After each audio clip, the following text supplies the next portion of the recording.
I've decided that if I'm going to make videos to try to help people understand what OCD is, but I think in doing these videos I've realised that I need to actually stand up against this bully, and I've defined it as a bully. And I would encourage you to look at your repertoire of obsessions that you get, whether it's twitching the light switch, whether it's having to touch something 7 times, there's so many different OCD things out there, and there's so many that I probably don't know about that you're experiencing. So have a look amongst the things that you struggle with. Try and find an OCD obsession, a very, very small one that you think you might be able to stand up against, because I'm going to try and do that. And I already messed up when I came in because I walked backwards and forwards about 3 times. Neighbours, like, probably not, but neighbours parked over there and probably thinking, why is he going backwards and forwards 3 times? So I'm checking shadows. I always have to check shadows, the light, the shadows that the light throws, and I have to just check it lines up with another shadow. And God, it's annoying. I mean, that can make you look like you're having a deja vu, stop motion, repeat nightmare.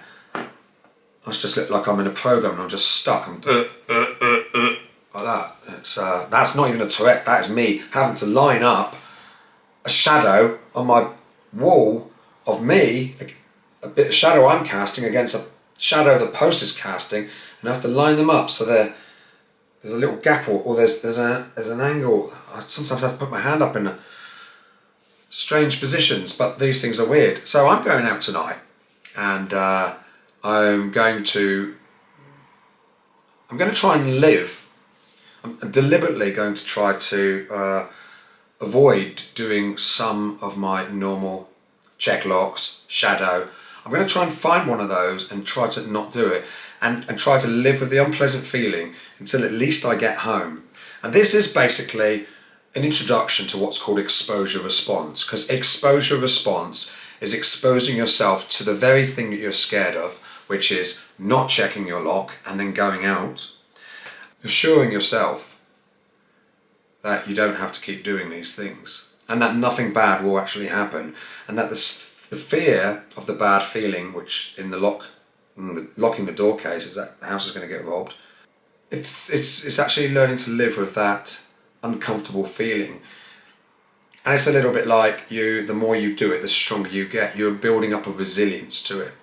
But I'm really going to try to tackle it as, not just am I building resilience up to it, but I'm actually beating a bully that's bullied me all of my life over these OCD things.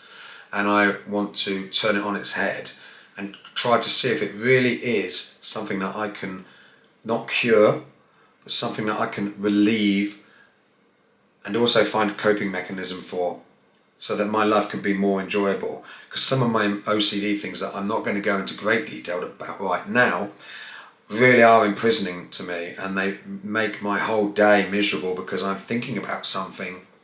And I suffer a lot with what's called pure OCD.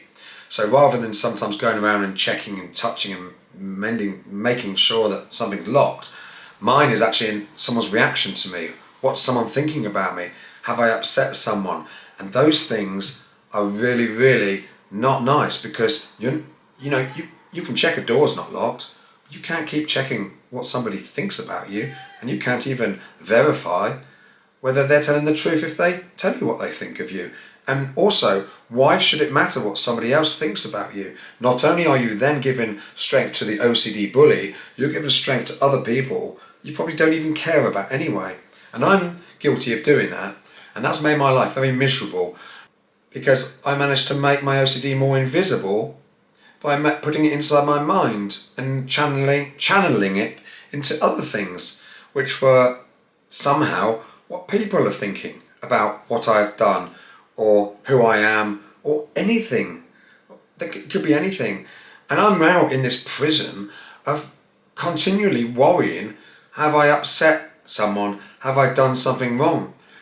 And I want to start to try to challenge OCD and to make a video journal on this. Me, just a normal bloke with some experience, trying to overcome this in my own way, with the knowledge that I've gleaned over many years of seeing psychologists and reading books and having a relatively adapt mind to understand the psychology behind OCD, but I don't seem to be able to get anywhere with my struggle to alleviate it.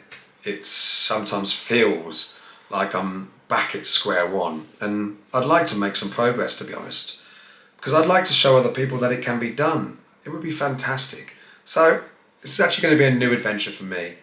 This was a bit of a spontaneous video.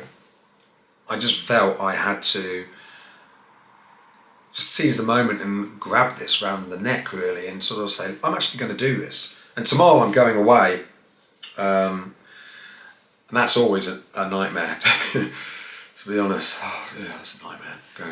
Anyway, I'll see you later. Bye-bye.